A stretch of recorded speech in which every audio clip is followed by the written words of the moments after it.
선생님 안녕하세요. 복지 이야기 전해드리는 참마루 복지사 박쌤입니다. 오늘은 주민센터 가기 전에 딱 3가지만 확인하시면 작년에 탈락했는데 올해는 될 수도 있는지, 병원비 부담이 갑자기 늘어나는 건 아닌지, 일하면 끊긴다는 걱정을 줄일 수 있는지까지 한 번에 정리해드리겠습니다. 끝까지 들으시면 올해 바뀐 핵심 숫자와 신청 타이밍이 머릿속에 딱 남습니다. 먼저 올해 가장 큰 변화는 기준 중위소득이 역대 최대 폭으로 인상됐다는 점입니다. 기준 중위소득이 오르면 기초생활보장제도의 기준선도 같이 올라갑니다. 그래서 작년에 신청했다가 아깝게 탈락했던 분들은 올해는 다시 계산해볼 가치가 생겼습니다. 특히 생계급여부터 숫자를 정확히 잡고 가겠습니다. 올해 생계급여 선정기준 금액은 가구원 수에 따라 이렇게 안내됩니다. 1인 가구는 82만 5,056원, 2인 가구는 134만 3,773원, 3인 가구는 171만 4,892원, 4인 가구는 207만 8,316원, 5인 가구는 241만 8,150원입니다. 이 숫자만 보고 나는 이 금액을 그대로 받는구나라고 생각하시면 안 됩니다. 생계급여는 정해진 기준 금액에서 내 소득인 정액을 빼고 부족한 만큼만 채워주는 구조입니다. 여기서 가장 많이 헷갈리시는 부분을 예로 들어드리겠습니다. 1인 가구 기준이 82만원대라고 해도 내 소득인 정액이 30만원이면 82만원대에서 30만원을 뺀 차액을 받는 방식입니다. 반대로 소득인 정액이 거의 없으면 기준에 가까운 금액을 받게 됩니다. 그러니까 조금 벌어서 안 될 것 같다라고 단정하지 마시고 내 소득인 정액이 얼마로 잡히는지부터 확인하셔야 합니다. 그리고 올해부터 일하면 끊긴다는 불안을 줄여주는 변화가 있습니다. 청년 근로사업소득 공제가 확대됩니다. 기본 구조는 이렇습니다.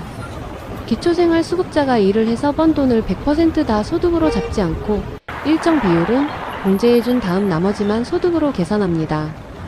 여기서 청년, 어르신, 장애인 같은 경우는 추가 공제가 붙는 구조가 있고요.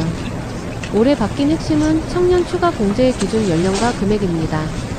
기존에는 29세까지였던 청년 기준이 올해부터 34세 이하까지로 넓어집니다. 그리고 추가로 빼주는 금액도 기존 최대 40만원에서 올해 최대 60만원으로 늘어납니다.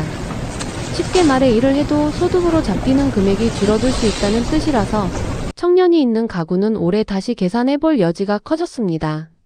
재산 기준 쪽도 변화가 있습니다. 자동차 재산 기준이 완화되는 내용이 포함되어 있습니다. 예를 들어 승합차나 화물차, 다자녀 가구의 자동차 같은 경우에 적용 방식이 완화되는 방향으로 안내됩니다. 예전에는 차량 한 대 때문에 탈락하는 경우가 많았는데 이런 부분에서 숨통이 트일 수 있습니다. 다만 자동차는 차종과 가액, 가구 상황에 따라 적용이 달라질 수 있어서 이 부분은 주민센터에서 내 케이스로 확인하는 게 가장 정확합니다. 그리고 올해는 수급자 관리와 부정수급 관리도 강화된다고 안내됩니다. 여기서 오해가 많습니다.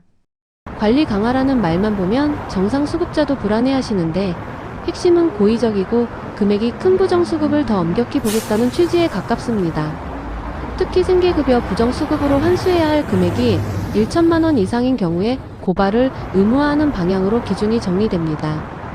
기존에는 300만원 이상의 기준으로 언급되던 흐름이 있었는데 올해는 1천만원 이상으로 기준이 올라간다는 설명이 함께 나옵니다. 그러니까 단순 실수나 경미한 착오를 바로 고발하겠다는 메시지로 받아들이실 필요는 없습니다. 정상적으로 신청하고 정상적으로 받고 계신 분들은 이 부분 때문에 겁먹으실 필요가 없습니다. 이제 많은 선생님들이 제일 걱정하시는 의료급여입니다. 결론부터 말씀드리겠습니다. 올해도 의료급여 수급자라면 병원비 부담이 갑자기 확 늘어나는 구조로 설명되지는 않습니다. 외래 진료는 지금처럼 1,000원, 2,000원 수준의 본인부담 구조가 유지되는 방향으로 안내되고 이번은 본인부담이 매우 낮은 형태로 지원된다고 설명됩니다. 그리고 의료급여에서 아주 중요한 변화가 하나 더 언급됩니다. 예전에는 자식이 있다는 이유만으로 의료급여가 어렵다고 안내받는 경우가 많았는데 올해부터는 의료급여에서 부양비 폐지 그리고 부양의무자 기준이 크게 완화되는 방향으로 설명됩니다. 즉 자녀가 있더라도 실제로 도움을 받지 못하는 상황이라면 의료급여 대상이 될 수 있는 길이 넓어질 수 있다는 얘기입니다. 이 부분은 특히 작년에 자식이 있어서 안 된다는 말을 들었던 분들이 올해 다시 확인해볼 이유가 되는 지점입니다. 여기서 제도를 한 번에 정리해드리겠습니다. 국민기초생활보장제도는 생활이 어려운 분들에게 필요한 급여를 지원해서 최저생활을 보장하고 자립을 돕는 제도입니다. 생계급여는 기준 중위소득 32% 이하를 기준으로 소득 인정액을 차감한 뒤 매달 지급되는 구조로 안내되고, 의료급여는 질병이나 부상에 대해 의료 서비스를 지원받는 급여입니다. 주거급여는 월세나 주택 수리비를 지원하고, 교육급여는 학생의 교육 관련 비용을 지원하는 구조로 설명됩니다. 출산 시에는 해상급여가 1인당 70만원, 사망 시에는 장제급여가 80만원으로 안내됩니다. 그리고 자활이 가능한 분들은 자활 지원이 함께 연결됩니다. 신청 절차도 어렵게 생각하지 마세요. 신청은 가까운 읍면동 주민센터에서 상담과 접수로 시작합니다. 그 뒤 시군에서 자산조사와 소득조사를 거쳐 보장 여부가 결정되고, 대상이면 급여가 지급됩니다. 선생님, 오늘은 이것만 기억하시면 됩니다. 작년에 탈락했던 분도 올해는 기준이 올라 다시 가능성이 생겼고, 생계급여는 기준 금액을 그대로 주는 게 아니라 소득 인정액을 뺀 차액을 준다는 것. 청년 공제 확대와 자동차 기준 완화로 예전엔 안 됐던 집이 다시 들어올 수 있다는 것.